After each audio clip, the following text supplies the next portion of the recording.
The sun hung low, bleeding gold through the tangled arms of the trees. Eric adjusted the straps of his backpack, his breath forming small clouds in the crisp autumn air. The marked trail stretched behind him, a safe but time-consuming route to his campsite. The shortcut on his map promised to shave off at least an hour. He hesitated for only a moment before stepping onto the narrower, wilder path, unaware that his first wrong turn had already been made. At first, the trail seemed promising packed dirt, only lightly covered with fallen leaves. The quiet was almost peaceful, apart from the occasional crackle of a twig under his boots. But then, the path began to twist in odd ways. Sharp angles, unnatural inclines. He glanced at his map again. There was no record of these turns. Still, he pressed on, telling himself he was imagining things. Minutes passed, then an hour. The trail should have led him to the main road by now, but instead it only burrowed deeper into the forest. The trees were denser here, their bark scarred with strange, swirling symbols. He traced one with his gloved hand, an uneasy chill creeping up his spine. The marks looked old, but something about them felt recent. A sound made him freeze, a soft, distant rustling. Not the wind, something heavier, deliberate. His pulse quickened as he turned, scanning the trees. Nothing moved. Just a stillness, pressing in, listening. He swallowed hard and kept walking, quickening his pace. The sooner he was out of here, the better. The trail split unexpectedly into two paths, neither of which appeared on his map. He hesitated, heart pounding.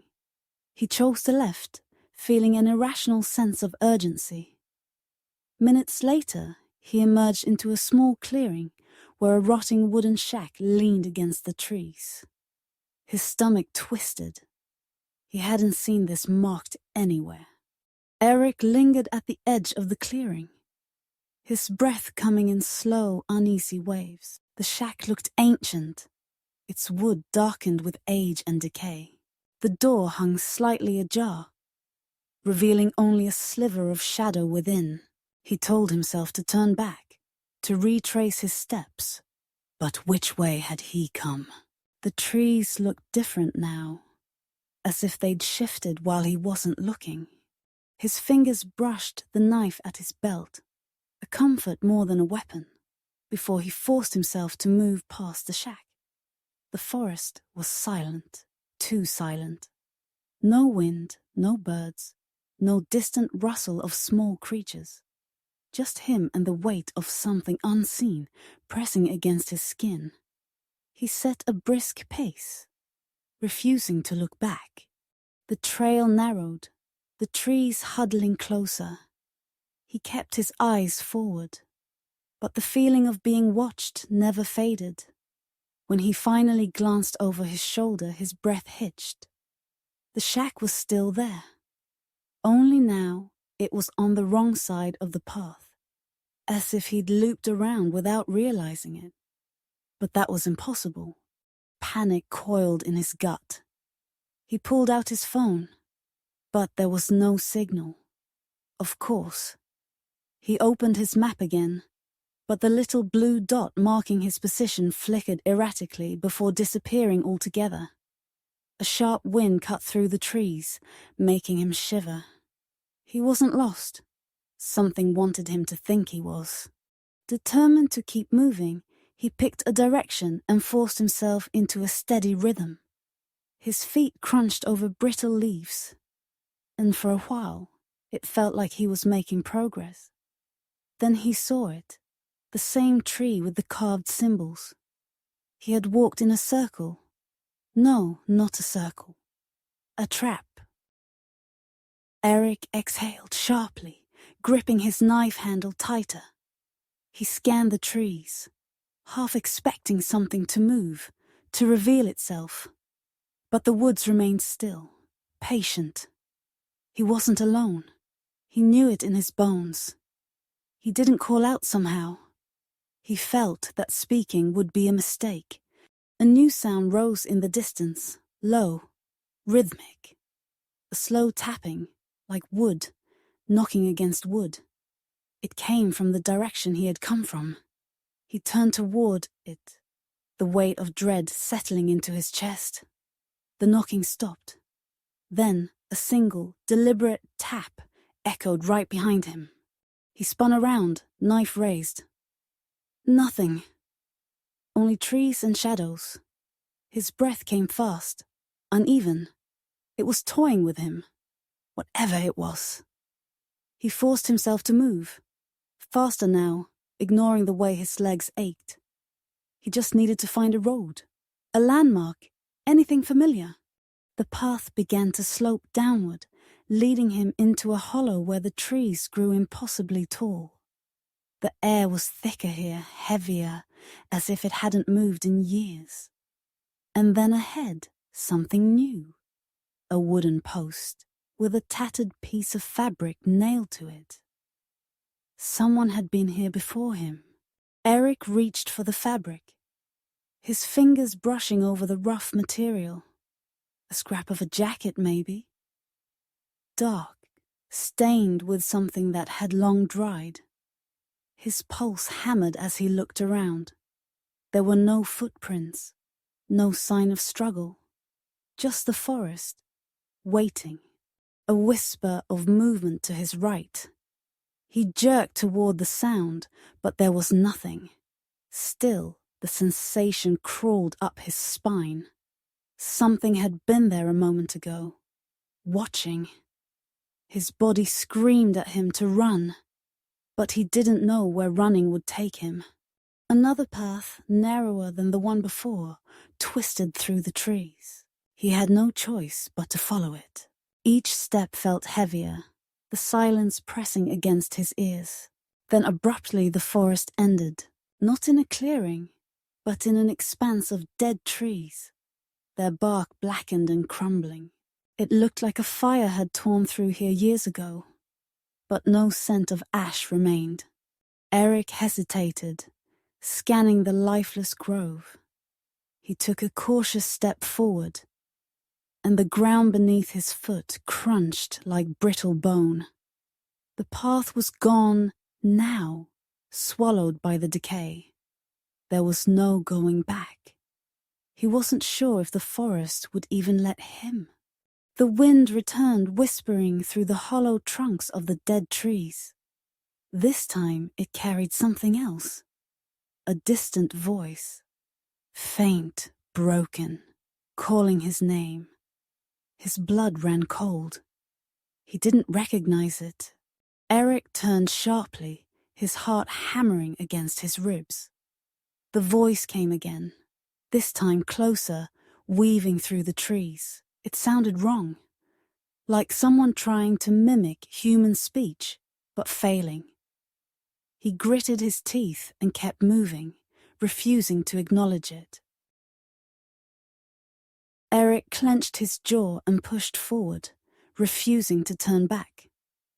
The voice. His voice called again from behind him, stretched and hollow, as if his own echo had learned how to speak. He knew better than to stop. Whatever it was, it wanted him to acknowledge it. He wouldn't.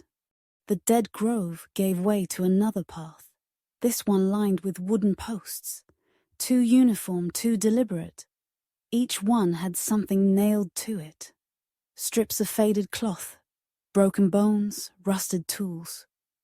Eric kept his gaze forward, his breath shallow. This was a warning, or a graveyard. He quickened his pace, the sound of his own footsteps a steady reminder that he was still here, still real. Then the path ahead twisted. No, it shifted right before his eyes. What had been a clear trail suddenly bent into itself, leading back toward where he had come. Eric staggered back, his chest tightening. He turned on his heel, picking a direction at random. It didn't matter where anymore, he just needed to move. The forest swallowed him, branches clawing at his jacket like desperate fingers. Behind him, the voice tried again. Closer. He ran. His lungs burned, his legs ached. But he didn't stop. The air was thick, resisting his movements as if the forest itself was trying to keep him here. Then, ahead, something new. A break in the trees, a glimpse of the sky. An exit. Eric nearly collapsed as he reached the opening. The forest ended abruptly, spitting him onto a dirt road. His hands trembled as he braced against his knees, gasping for air. He turned to look back.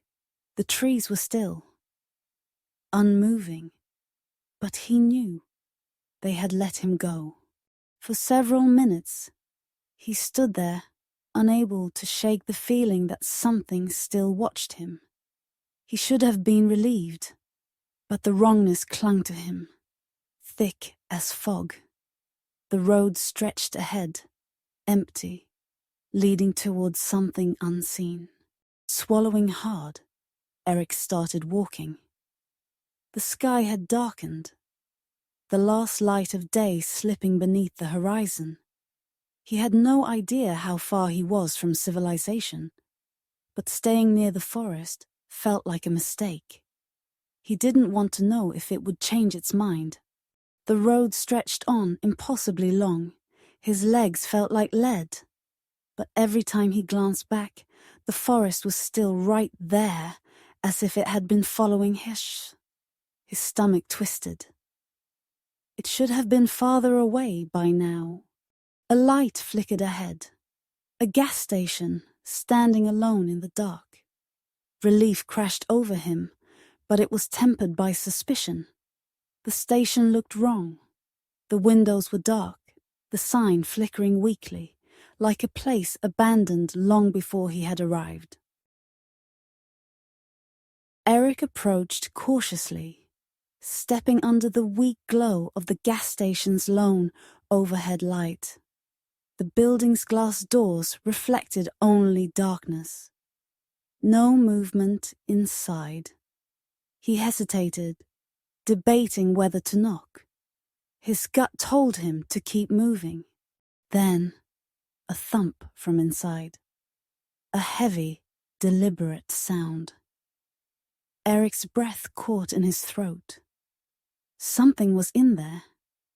He took a slow step back, his fingers itching toward his knife. Then, the door creaked, shifting open by an inch. His body screamed at him to run, but something held him there, staring into the blackness beyond the door. A voice, low, rasping, drifted from inside. "You took the wrong trail." Eric turned and bolted. His legs ached, but fear fueled him. He didn't stop, didn't dare look back. The gas station vanished behind him, swallowed by the night. The road stretched on, endless and empty. The air had changed, thicker, heavier, familiar. His stomach dropped as the trees reappeared on either side of him. The road hadn't led him to safety. It had led him back. Eric stumbled to a stop, his hands trembling. He was trapped. The voice from the gas station echoed in his mind. "You took the wrong trail." He had never left. The forest had led him believe he had escaped, only to lead him deeper in. His breaths came in shallow gasps. There had to be a way out. He looked up, searching for the stars, for anything that could guide him. But the sky was empty. No stars, no moon, just blackness, stretching forever. The voice returned. This time it was right beside him. "You don't belong here." Cold breath brushed against his ear. His body locked up in terror. He couldn't see it, but he could feel it right next to him. Eric's muscles finally obeyed. He ran blindly, tearing through the undergrowth. Branches ripped at his skin, but he didn't stop. He didn't stop until the ground disappeared beneath him. He tumbled forward, the world flipping as he fell into the abyss. Silence. Then light. Eric jolted awake, gasping. He was on the ground, just outside the forest. Morning light painted the sky in pale hues. His backpack lay beside him, untouched. Had it been a dream? No. The symbols were still carved into the trees. The forest had let him go. This time,